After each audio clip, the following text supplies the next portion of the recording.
Kiri itu benar, karena kiri artinya melawan. Oke. Nggak boleh di sini nih. Bisa foto itu jatuh ke saya, habis saya. Aduh. Berat.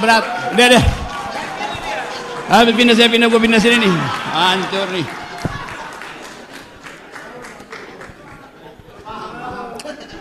Fiat Justitia Ruat Caelum. Artinya salah. Tegakkan keadilan supaya foto itu runtuh.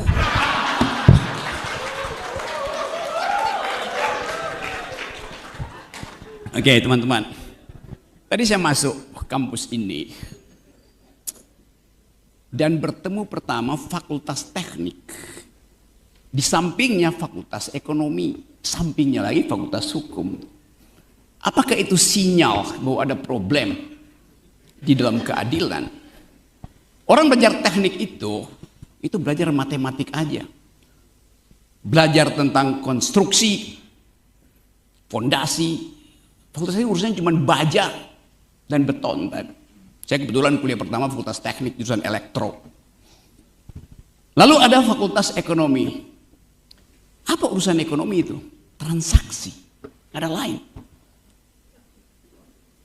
Tetapi bangsa ini tidak mungkin sekedar diasuh oleh fakultas teknik dan fakultas ekonomi. Yang satu urusan material, yang kedua urusan transaksi, tapi ada urusan justice.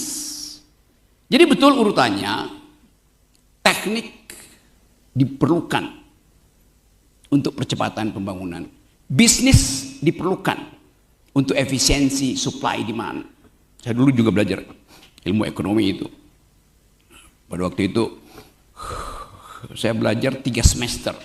Kalau saya anggap sudah mengerti ekonomi, maka saya DO aja deh fakultas ekonomi kan. Itu bedanya dengan Pak Purbaya. Buat belajar ekonomi dia perlu 7 semester. Ngapain?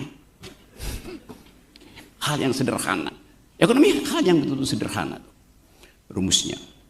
Tetapi hukum tidak sederhana.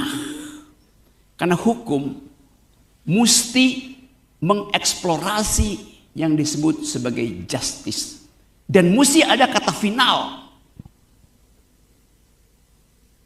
Kayak saya mau bikin apa pantun dulu. Pergi ke taman memetik melati. Melati putih.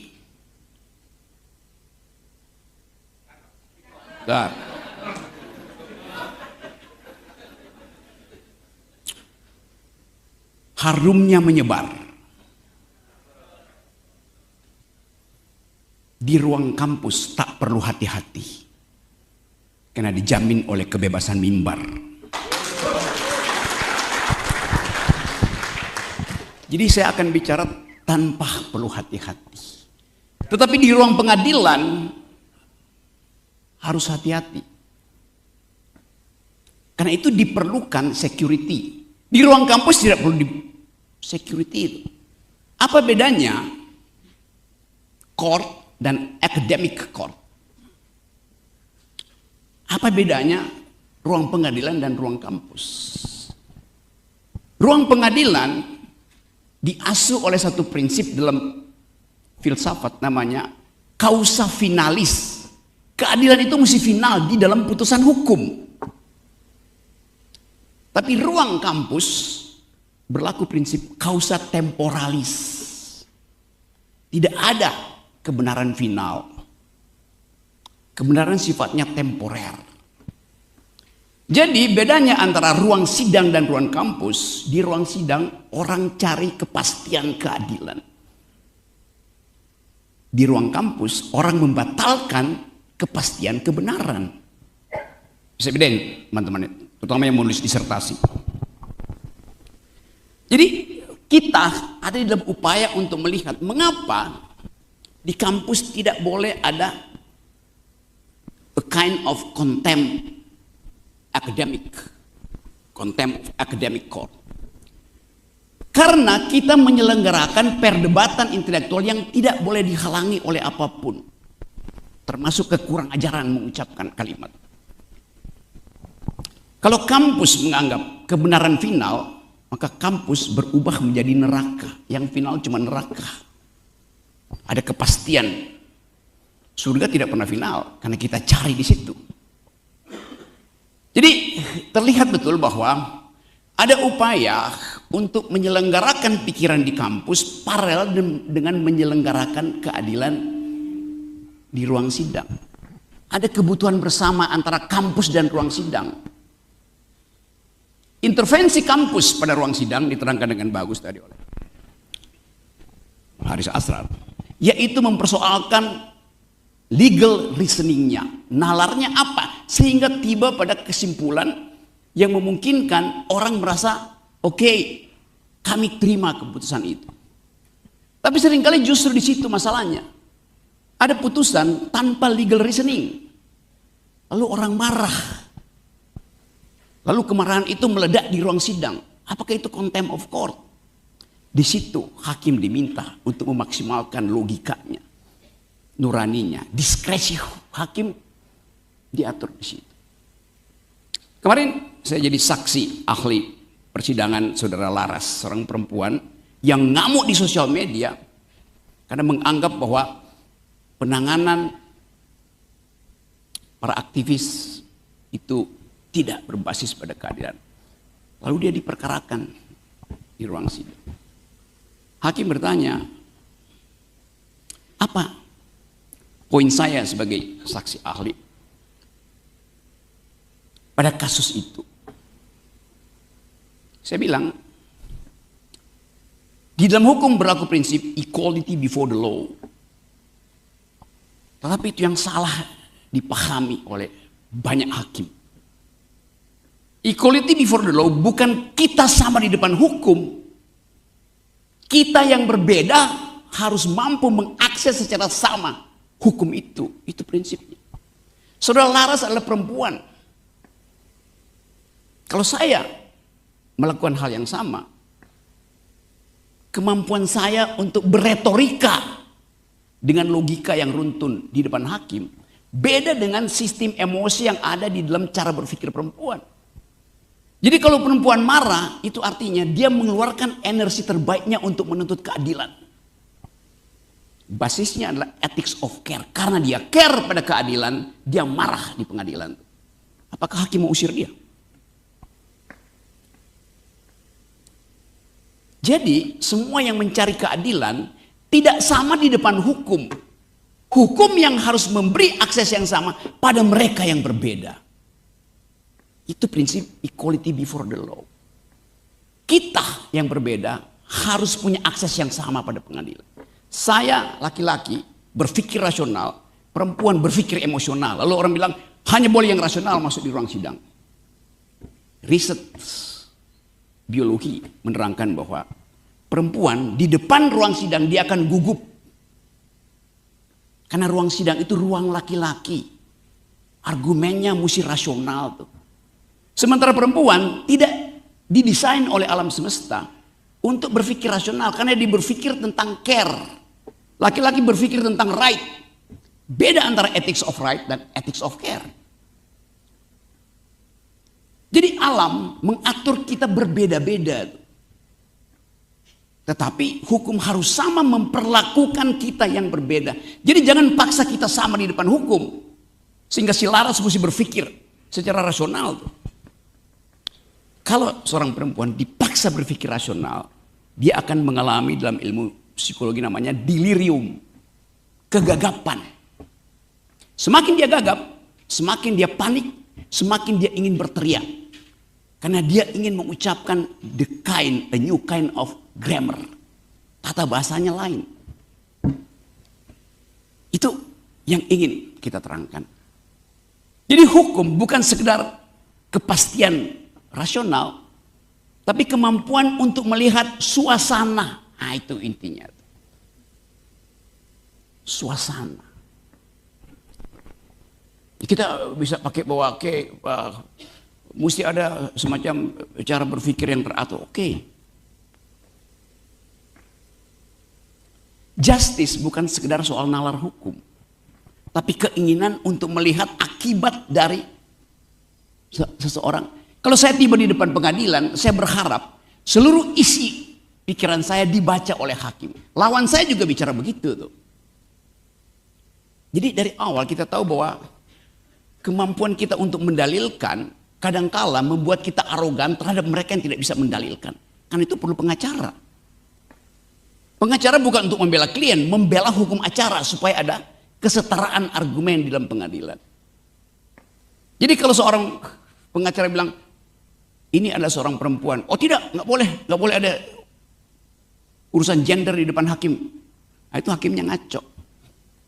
Dia nggak belajar tentang ethics of care.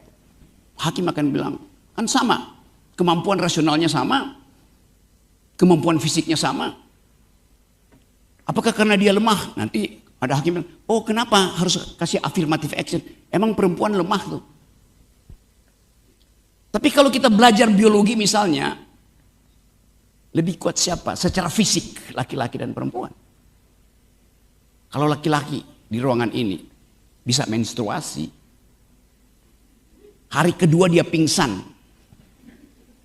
dia tidak mampu menahan sakit, perempuan bisa. Kalau laki-laki di ruangan ini bisa melahirkan, bukaan ketiga dia mati. Nature-nya begitu. Tetapi ilmu pengetahuan, peradaban menganggap perempuan itu hanya properti dari laki-laki. Jadi bagian ini juga masuk di dalam bawah sadar pengadilan. Nah, saya mau terangkan ini dalam upaya untuk membackup sistem hukum dan sistem pengadilan yang betul-betul paham tentang desain awal kenapa hukum itu dibuat. Kenapa pengadilan diadakan. Keadilan itu objektif. Tuntutan keadilan subjektif. Alam semesta udah membagi secara objektif keadilan itu. Begitu ada penyimpangan, orang nuntut yang objektif melalui dalil-dalil subjektifnya. Di situ perdebatan dimulai itu.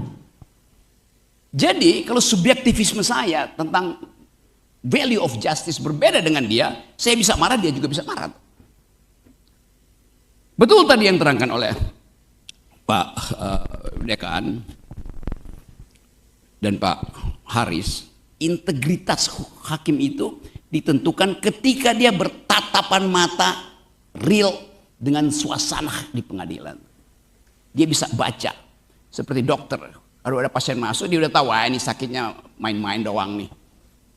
Mampu hakim melakukan pradiagnosis terhadap soal-soal itu. Itu pentingnya pengadilan diperlihatkan suasananya itu. Bukan diumbar suasananya sehingga orang di jalanan ikut intervensi ke dalam ruang pengadilan, tapi diperlihatkan suasananya dalam bentuk sketsa. Kalau sekarang diumbar keluar, padahal orang yang nonton di luar tidak paham tentang kondisi internal dari ruang sidang, hanya hakim yang paham.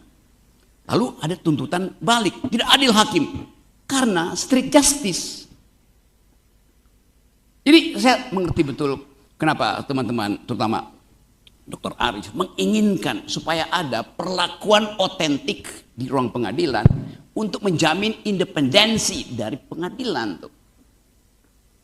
Nah, ini tantangan baru bagi kita. Kita percaya bahwa ada kesempatan buat kita untuk memaksimalkan ide tentang keadilan itu. Jadi karena justice itu objektif, ruang sidang itu subjektif, potensi kekacauan terjadi, maka diperlukan court security. Tapi itu soal teknis. Yang lebih penting adalah tadi manfaatkan ruang sidang itu sebagai alat orientasi psikologis hakim. Tentu dia baca semua dokumen yang ada. Tetapi kenapa kita sebut hakim mulia? Karena dia bahkan bisa melampaui regulasi. Hakim disebut mulia karena dia bisa membaca bukan sekedar black letter of law, huruf mati hukum, tapi dia bisa membaca between the line. Ini pasal 2, ini pasal 3. Lompat nggak dia logikanya? Bisa lompat. Karena itu dia mesti membaca di antara 2 dan 3 itu ada wisdomnya hakim. Apa itu? Spasi putih. Spasi putih itu ada ruang di antara dua kalimat hitam. Jadi itu yang saya kira ingin saya ucapkan. Supaya satu waktu kita tahu bahwa ada kesempatan bagi negeri ini untuk kembali memuliakan keadilan. Dan saya senang ada di Lampung tempat para aktivis menuntut reformasi dari awal. Yang kita tuntut waktu itu adalah revolusi. Tetapi karena pertimbangan teknis, kultural, ideologis, adalah revolusi ternyata kiri. Pakai kata yang lebih lembut, yaitu reformasi. Bahkan ada partai yang bikin lebih lembut lagi, restorasi. Iya, ngumpulnya di restoran tuh. Buat apa? Nunggu kandidat. Apa itu kandidat? Kanda di mana, Dinda mendekat.